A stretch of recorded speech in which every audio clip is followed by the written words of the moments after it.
I'm Coach Corey Wayne, and this is my video coaching newsletter. And the topic of this newsletter is going to be, would we still be friends if we ever broke up? Well, if you're dating a woman and you think everything's going along great, and then she says something like that to you, which you may think is innocuous or not a big deal in conversation, usually that means that she's fishing around because she's contemplating breaking up with you. And in essence, what she's saying is, if we ever broke up, would I be able to put you in friend zone and kind of keep you as a backup, maybe gay male girlfriend, so I can always go back to you if things don't work out with meeting somebody new or this other guy that I like? Basically, that's what a woman is communicating to you in most cases when she says something like that. And I got a quote that I've probably shared this one before, but it's great because it totally applies in this situation.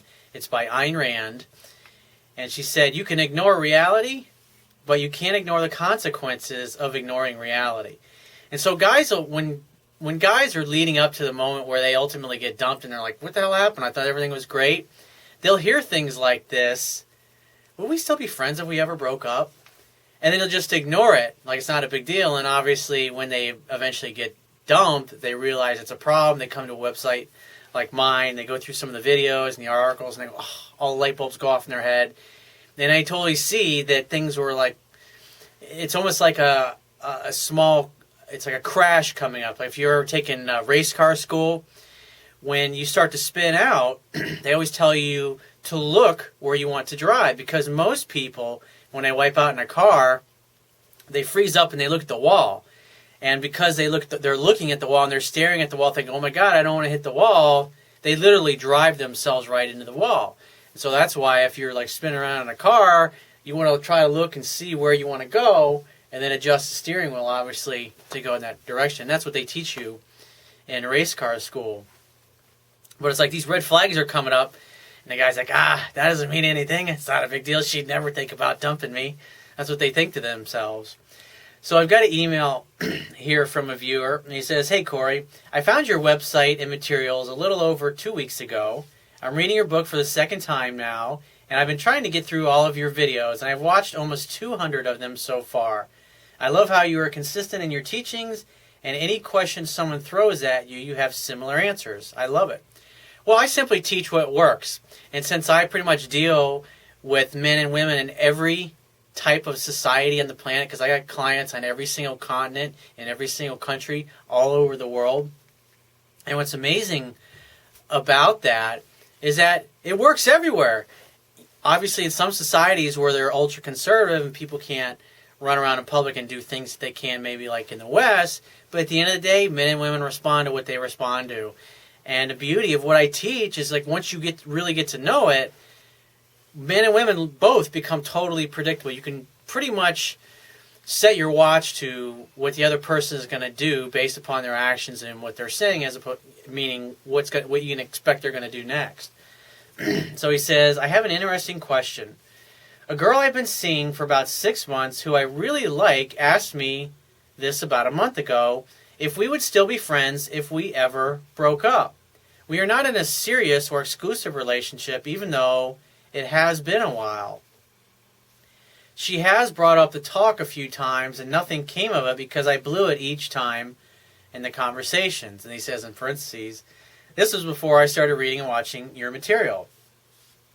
So he says, "But when she hypothetically asked if we would still be friends, I told her that I didn't know and that it would depend on the circumstances of how it ended." So it's like, it's kind of a good way because you don't really give her a yes or a no answer. You just kind of throw it up in the air and just her basic. I mean, you gave a great answer, which was a non-answer. I like that. It's a good response to that particular question, because it's if you say yes, then you're basically saying, I'm going to be a sucker and I'm going to go along. Even though I want you and I want to be with you, I'm going to go along and being friends with you and not be able to touch you anymore. When a woman says that to a guy and he says yes, even though deep down he's thinking hell no, but he's figuring, hey, I got to say yes to this because I'll just go along and hopefully she'll change her mind. Every little point in the relationship when you're dating women, when things are going really great and she's head over heels in love with you, the tests that she throws at you to test your strength, they're very small. You can see them coming a mile away and they're pretty easy.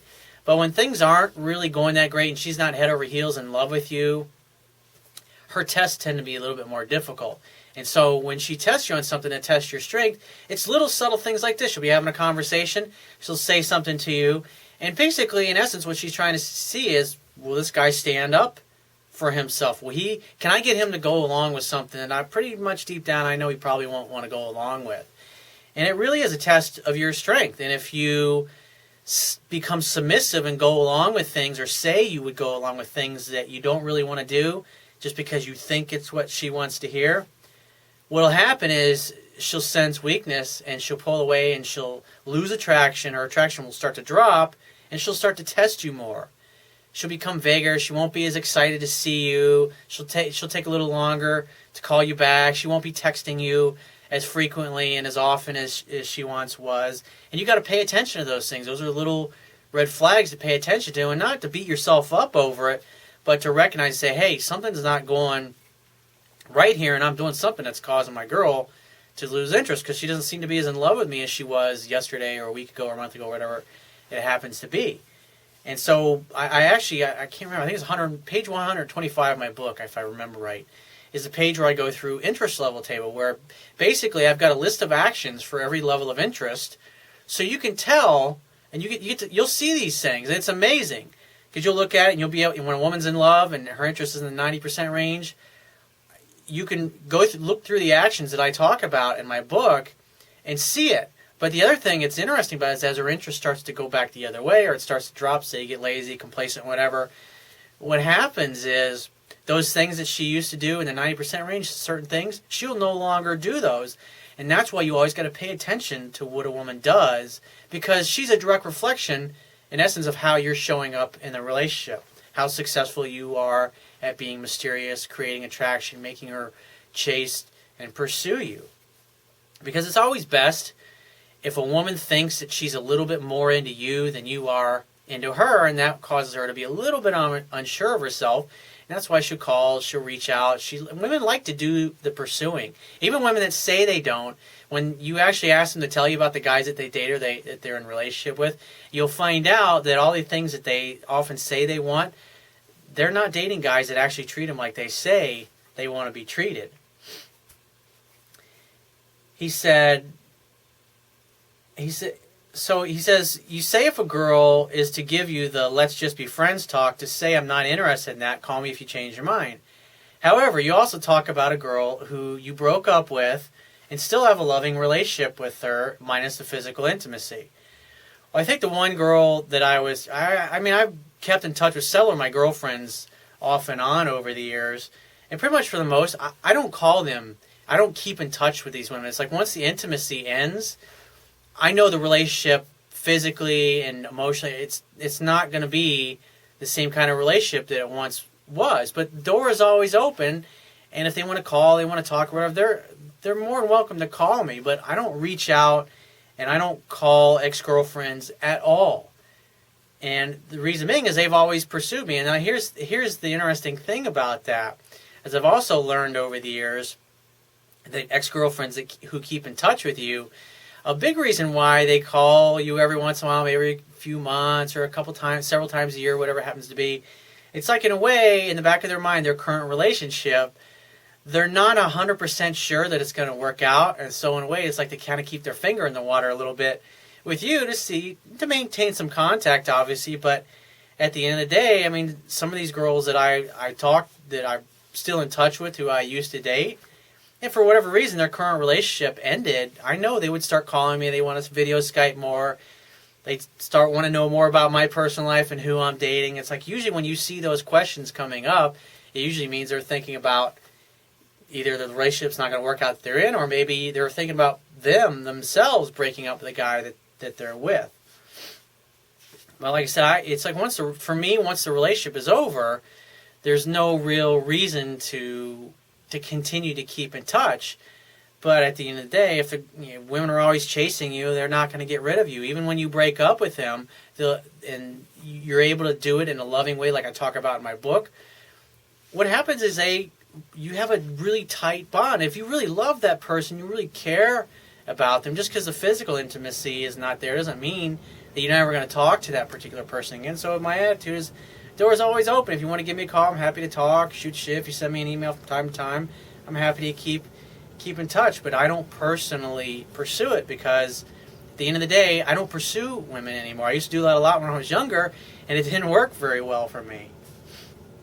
And it also doesn't work for the people that write in all the time, because the bottom line is if the guy's doing more pursuing of the woman than she's doing of the guy, it's only a matter of time before she gives him the let's just be friends speech. He says, I really love this girl that I'm seeing, and if or when things end between us, I would like her to know that we can always be friends, even though that is not my goal right now. I want to do my part to make this relationship work, but if it can't for whatever reason, I still want to have that loving friendship that you say you have with that one girl. Well, like I said, that's fine as long as you're not the one picking up the phone call to call and go, oh, I just want to call and say hello, see what you're up to, see what you're doing. Because if a guy is still doing that, still calling his ex-girlfriend all the time, even though she's with another dude, when she put him in friend zone, basically what is going on in that particular situation is he's still pursuing in hopes that she'll change her mind or break up with the current guy and give him another shot. And that is just simply a bad fucking way to go. And so what he's basically saying is, hey, Corey, can you give me permission to go along with the let's just be friends speech if I get it from this girl, because I hope that'll make it work out. And I'm telling you, it's a bad way to go. If you want to maintain a friendship with a girl and she's always pursued you and done most of the reaching out to you, then after the relationship ends, if you've done everything right throughout the relationship, she'll continue to want to be in touch and contact you. And if she happens to be single, I mean, I've had girlfriends where we would break up 6 months, a year, 2 years, 3 years later, whatever they call. Sometimes we'd hang out, hook up, have fun. In between, there'd be other dudes that she'd be seeing and dating and hooking up with just because I had that kind of a relationship with them. Doesn't mean I want to get back together with them, but I mean, I date beautiful women. If they want to hang out and hook up again, it's like, fuck yeah, dude, she's gorgeous. Why wouldn't I? So he says, but I also know that by agreeing to just be friends, if she were to say that, it would blow my chances of a relationship. I mean, at the end of the day, what you really want is a relationship. So when a girl brings up anything other than you two having a friends with benefits or an open relationship, you have to say, I'm not interested in that, and then you walk away from that. Give me a call if you change your mind. Because when you stay around and you go along with it, you're communicating that you acquiesce to the demand. And in essence, you become a backup in case things don't work out, or a therapist. It's just a bad way to go, dude. He says, I know this is probably premature thinking, but I would like to know how to handle the situation if it comes up. Also, thank you so much for all you do. You're welcome. So, like I said, what I would do if I were you is obviously read my book. That'll teach you a lot of the basics. But the other thing I would say more than likely in this relationship is that you're probably doing 50%, you're doing 50% of the pursuing and she's doing about 50%. Or more than likely, you might even be doing 60% of the pursuing and she's only doing 40%. So what you need to do is you need to back off enough to get that ratio to where it's 70 to 80%. She's initiating a contact through email or through texting or through phone calls. Because it's only when you get a woman to the point where that ratio is about 78%, where it's initiated on her side, that's the best place to be, where you pretty much don't ever have to worry about getting dumped or rejected. Because if a woman is chasing you, if she's pursuing you, if she's trying to get a hold of you, if she's leaving messages for you or texting you and it takes you a couple hours to get back to her, she's not going to dump you. The guys that she dumps are the guys that pursue too much, that act like a needy, insecure stalker on the phone. So if you need my help personally with a situation or with a chick or with your career or your business or life in general, you're having some challenges or some struggles, go to my website, click the products tab at the top of your screen, and just follow the instructions for booking a paid phone coaching session. And I will talk to you soon.